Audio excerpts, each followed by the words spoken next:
నిన్న ఇంకో మాట అంటాడు, ఏ ఉద్యమకారులు ఎప్పుడైనా ఉన్నారా మీ కేసీఆర్ గారు పక్కన అంటాడు.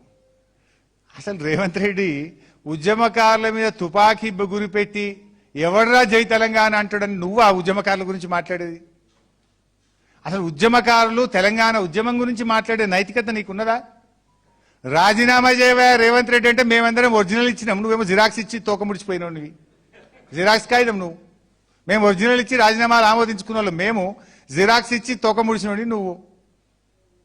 ఇవాళ రేవంత్ రెడ్డి గారు ఉద్యమకారుల గురించి మాట్లాడుడంటే హంతకుడే సంతాప సభ పెట్టినట్టున్నది నా దృష్టిలో.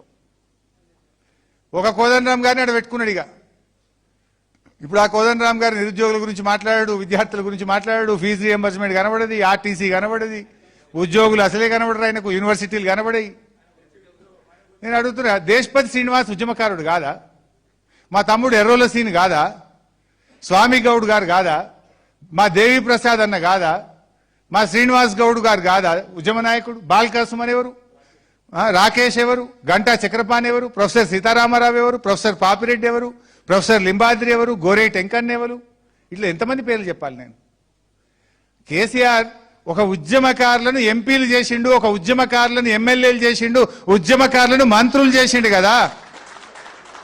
నీకు అంత నిజాయితీ ఉంటే ఆ కోదండరాంను విద్యాశాఖ మంత్రి చేయి, నీ కమిషన్ల బాధన్న పోతుంది.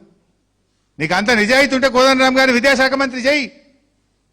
నువ్వేం చేసినావు అంటే నీ ద్రోహాన్ని కప్పుపుచ్చుకోవడానికి నువ్వు ఈ చిల్లరగా ఏదో ఉద్యమకారులను అడ్డం పెట్టుకొని మాట్లాడే ప్రయత్నం చేస్తా ఉన్నావు. ఏదన్నా అసలు గన్ పార్క్ దగ్గరికి పోయి నువ్వు శ్రద్ధాంజలి ఘటించినావా? 4 పూలు పెట్టినావా రేవంత్ రెడ్డి? నువ్వు ఏదన్నా ఉద్యమంలో జై తెలంగాణ అన్నావా నీ ముఖానికి?